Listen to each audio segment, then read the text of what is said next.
আমার হাতের এই মাটনের রেসিপিটা যে একবার খেয়েছে সে প্রশংসায় পঞ্চমুখ হয়েছে।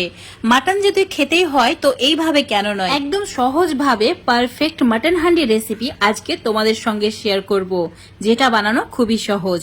তো এখানে 500 গ্রাম মাটন নিয়েছি, ভালোভাবে পরিষ্কার করে তারপর ধুয়ে নিয়েছি। এখানে মাটনের টুকরোগুলো মাঝারি রেখেছি, তোমরা এর চেয়ে বড় বা এর চেয়ে ছোট করে কেটে নিতে পারবে। এবারে মাটনের মধ্যে দিয়ে দিতে হবে একটা বড় সাইজের পেঁয়াজকে স্লাইস করে কেটে নিয়ে, তার সঙ্গে দিতে হবে একটা ছোট টমেটো ছোট ছোট টুকরো করে কেটে নিয়ে, 5 থেকে 6টি কাঁচা লঙ্কা 2 টুকরো করে কেটে নিয়ে, আর দিয়ে দিতে হবে আদা রসুন বাটা 3 চামচ। এবার দিচ্ছি 1 চামচ হলুদ গুঁড়ো, তার সঙ্গে 1 চামচ ধনে গুঁড়ো, 1 চামচ লঙ্কা গুঁড়ো, এখানে ঝাল লঙ্কার গুঁড়ো অ্যাড করেছি, তার সঙ্গে গরম মশলা হাফ চামচ মতো। এবার দিয়ে দিতে হবে স্বাদ মতো 1 চামচ নুন, তার সঙ্গে কাশ্মীরি লঙ্কার গুঁড়ো 1 চামচ, আর দিয়ে দিতে হবে হাফ কাপ মতো টক দই আর জিরের গুঁড়ো হাফ চামচ। এবার দিচ্ছি সর্ষের তেল 25 গ্রাম। এবার সমস্ত কিছু হাত দিয়ে ভালো করে মেখে নিতে হবে। এই সময় হাত দিয়ে যত ভালো করে মাখানো হবে মাটনের টেস্ট তত বেড়ে যাবে। তো একটু সময় নিয়ে এই কাজটি করে নেবে। এবার এই মশলা মাখা মাটন 1 ঘন্টা ঢাকা দিয়ে রেস্টে রেখে দিতে হবে। তোমরা চাইলে ফ্রিজেও রাখতে পারো। 1 ঘন্টা পর চুলোর উপর একটা মাটির হাঁড়ি নিতে হবে, দিয়ে দিতে হবে 20 গ্রাম মতো সর্ষের তেল। তেলের মধ্যে অ্যাড করে দিতে হবে 2টি তেজপাতা 4 টুকরো করে, তার সঙ্গে গোটা এলাচ, লবঙ্গ, দারচিনি, 1টি শুকনো লঙ্কা, আর দিয়ে দিতে হবে সামান্য পরিমাণে মানে হাফ চামচ গোটা জিরে। 2টি বড় সাইজের পেঁয়াজকে স্লাইস করে কেটে নিয়ে এবার চুলোর ফ্লেমটা মিডিয়াম টু লো রেখে একটু সময় নিয়ে সমস্ত মশলা লালচে করে ভেজে নিতে হবে। দেখতেই পাচ্ছ পেঁয়াজের কালার গোল্ডেন ব্রাউন হয়ে গেছে।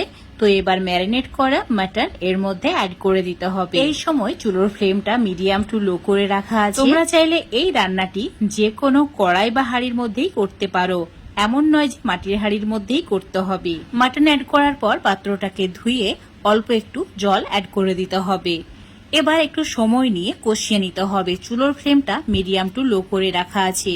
যেহেতু মাটির হাঁড়িতে রান্না করছি তাই চুলোর ফ্লেমটা অবশ্যই মিডিয়াম টু লো করে রাখতে হবে। হাই ফ্লেমে রান্না করলে মাটির হাঁড়ি অনেক সময় ফেটে যায়। এবার দিয়ে দিতে হবে 2টি গোটা রসুন, আর রসুন দুটোকে অবশ্যই ধুয়ে নিয়ে তারপর অ্যাড করবে। এবার আবারও 5 মিনিট এভাবে কষিয়ে নিয়েছি। দেখতেই পাচ্ছ কালারটা পুরো চেঞ্জ হয়ে গেছে আর অনেকটা তেল ছেড়ে দিয়েছে। এবার অ্যাড করে দিতে হবে গোলমরিচ গুঁড়ো, হাফ চামচ গোলমরিচ গুঁড়ো দিয়েছি, তারপর আবারও কষিয়ে নিয়েছি 2-3 মিনিট।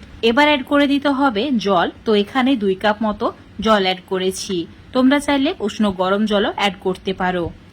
এবার দিয়ে দিতে হবে বেশ কিছু পরিমাণে ধনেপাতা কুচি, তারপর সমস্ত কিছু ভালো করে একবার মিশিয়ে নিতে হবে।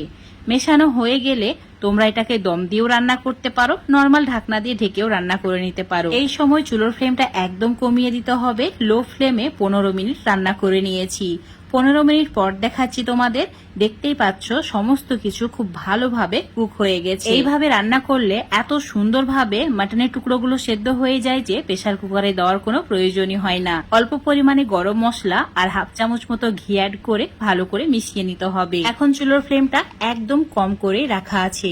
লো ফ্লেমে 10 মিনিট আবারও রান্না করে নেব, তাহলে একদমই পারফেক্ট হয়ে যাবে। উপর থেকে আরো অল্প একটু ধনেপাতা দিয়ে জাস্ট ঢাকা দিয়ে 10 মিনিট রেখে দিচ্ছি লো ফ্লেমে। তারপর চুলোটাকে অফ করে দেব। এখন চুলোটাকে অফ করে দেওয়ার পর তোমাদের দেখাচ্ছি। দেখতে পাচ্ছ কতটা লোভনীয় হয়েছে, দেখা মাত্রই লোভ সামলাতে পারবে না। হাতে মেখে মাটির হাঁড়িতে হান্ডি মাটন একবার এইভাবে রান্না করে দেখতে পারো। একবার খাওয়ার পর মাটন আর কোনোভাবেই রান্না করে খেতে ইচ্ছা করবে না। এতটাই সুস্বাদু হয় যে এইভাবে যাকে রান্না করে খাওয়াবে সেই প্রশংসা করবে। আর এত সুন্দরভাবে সেদ্ধ হয়েছে মুখে দিলেই গলে যাবে।